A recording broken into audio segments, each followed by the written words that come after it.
Hi everyone. क्या आपके मुंह में विजडम टूथ निकलने की वजह से वहां पे पेन है, उस एरिया में स्वेलिंग है या इन्फेक्शन है? कैसे आप घर पे घरेलू नुस्खों के द्वारा इससे राहत पा सकते हैं? इन सारे टॉपिक्स पे मैं डॉक्टर रीना आज आपके साथ डिस्कस करूंगी कि कैसे आप घर बैठे बैठे अपने दर्द से राहत पा सकते हैं। वीडियो स्टार्ट करने से पहले आप लोगों से रिक्वेस्ट है कि वीडियो पूरा देखें, शुरू से अंत तक देखें, और वीडियो सही लग रही हो तो लाइक, सब्सक्राइब और ज़्यादा से ज़्यादा लोगों में शेयर करें, ताकि ये इंफॉर्मेशन और लोगों को भी मिले और इसका वो लोग भी लाभ उठा पाए। तो सबसे पहले हम जानेंगे कि जो हमारे अकल दाढ़ में होता क्या है, कैसे इसकी प्रोसेस क्या होती है निकलने की। तो जो हमारा अकल दाढ़ होता है वो 18 से 25 साल की उम्र में बिल्कुल लास्ट दांत के बिल्कुल पीछे वाली एरिया में निकलता है। और ऐसा माना जाता है कि 18 साल में व्यक्ति खुद डिसीजन लेने लगता है, इस वजह से उसका नाम अकल दाढ़ पड़ा, विजडम टूथ पड़ा। वहां पे एरिया कम होने की वजह से इसको निकलने में काफी दिक्कत होती है, बिकॉज 18 साल की उम्र में जो हमारा मसूड़ा होता है काफी मोटा हो जाता है। तो जो विजडम टूथ निकलता है वो मसूड़ों को चीर के निकलता है और वहाँ पे काफ़ी स्वेलिंग हो जाती है, जिसकी वजह से काफ़ी तेज पेन होना भी शुरू हो जाता है, वहाँ पे इन्फेक्शन हो जाता है। कभी कभी वहाँ पे अच्छे से सफाई ना करने की वजह से भी लोगों को पेन हो जाती है। अक्सर लोगों के पीछे वाले दांत में स्वेलिंग रहती है, क्योंकि जबड़ा हमारा छोटा होता है और वहाँ पे एरिया प्रॉपर नहीं होता है, इसकी वजह से वहाँ पे इन्फेक्शन होने के काफ़ी चांसेस होते हैं। दांत जब पूरी तरह नहीं निकल पाता तो ये अदर जो दांत होते हैं, जो अन्य दांत इससे सटे हुए होते हैं, ये उनको भी प्रेशर देता है और उसके प्रेशर देने से अन्य दांत भी डिस्टर्ब हो जाते हैं, वो भी काफी इंजीरियस हो जाते हैं, जिसकी वजह से अन्य दांतों में भी पेन होने लगता है। तो इसका कैसे इलाज करें हम घरेलू, कैसे हम इसको सही से रखें ताकि हमारे दांत का जो पीछे का हिस्सा है उसमें इन्फेक्शन ना हो, उसमें दर्द ना हो। सबसे पहले कि आपको क्या करना है, उस एरिया की सफाई रखनी है। जब भी वो पीछे का एरिया है सबसे ज्यादा ध्यान देना है, क्योंकि वहां पे मसूड़ों में बहुत कम जगह होती है आपके जबड़े में, और मसूड़ों में इन्फेक्शन होने के बहुत चांसेस होते हैं, इसीलिए उस एरिया को साफ सुथरा रखें।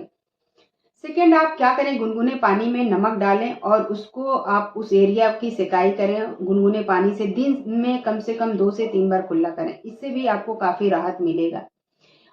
पानी बहुत ज़्यादा गर्म नहीं होना चाहिए, बस इतना होना चाहिए कि आप उसको बर्दाश्त कर पाएँ, आपको राहत मिले। अगर ज़्यादा गर्म पानी आप यूज करेंगे तो वो एरिया जल जाएगा और ज़्यादा आपको दिक्कत बढ़ जाएगी। इसीलिए बहुत ज़्यादा दर्द में बहुत गर्म पानी का यूज नहीं करना है, सिर्फ गुनगुने पानी का यूज करना है।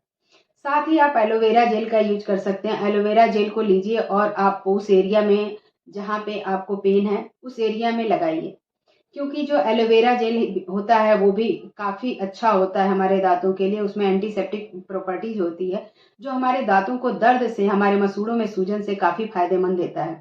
इसीलिए आप एलोवेरा जेल ले सकते हैं। लौंग का तेल आता है, लौंग के तेल से भी हमारे जो दांत के लिए काफ़ी फायदेमंद होता है। लौंग का तेल आप उस एरिया में लगाइए और उसको छोड़ दीजिए।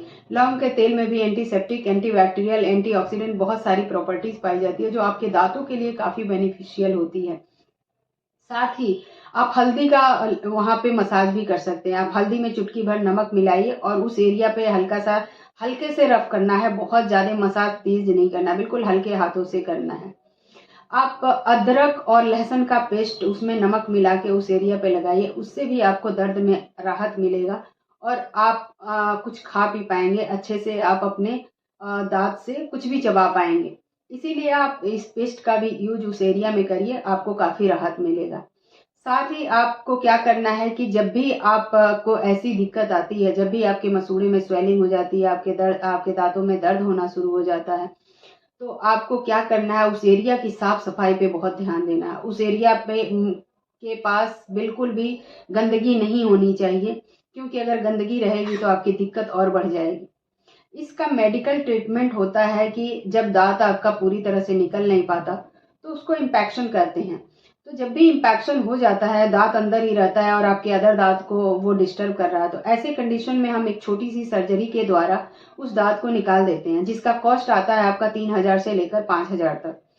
उसके साथ ही अगर मान लीजिए आपका दांत निकल गया है और उसके बावजूद भी वो बार बार डिस्टर्ब कर रहा है, आपके जबड़े में जगह नहीं है और अदर दांत को भी डिस्टर्ब कर रहा है, तो ऐसे कंडीशन में भी उस दांत को निकाल देना बेहतर होता है और आपके लिए काफ़ी सूटेबल होता है। इससे कोई आपको साइड इफेक्ट नहीं होता है, तो आप आराम से उस दांत को निकलवा देंगे। उसका कोई आपके चबाने में या आपके खाने में कोई रोल नहीं होता है।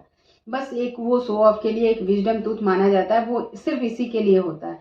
तो इसीलिए आपके दांत अगर पीछे का दांत है और बार बार आपको परेशान कर रहा है, तो इसको आप घरेलू नुस्खों से तो आप थोड़ी बहुत आराम पा सकते हैं। लेकिन अगर आपको बार बार डिस्टर्ब कर रहा है ये दांत और आपका जबड़ा कम है, वहाँ पे बहुत ज़्यादा स्वेलिंग हो रही है, तो इसको निकलवा सकते हैं। अगर आपका दांत प्रॉपर निकला हुआ है और डिस्टर्ब कर रहा है अन्य दांतों को, तो उसको निकलवाएंगे तो उसका जो कॉस्ट आता है वो 1000 से आपका 3000 तक आता है और आराम से आपका दांत निकल जाता है। तो आई होप कि मैंने आपको समझा दिया, आपको समझ में आ गया होगा कि आप अपने दांतों का केयर कैसे करेंगे। आपको वीडियो सही लगे तो लाइक, सब्सक्राइब और शेयर करें। Thank you for watching.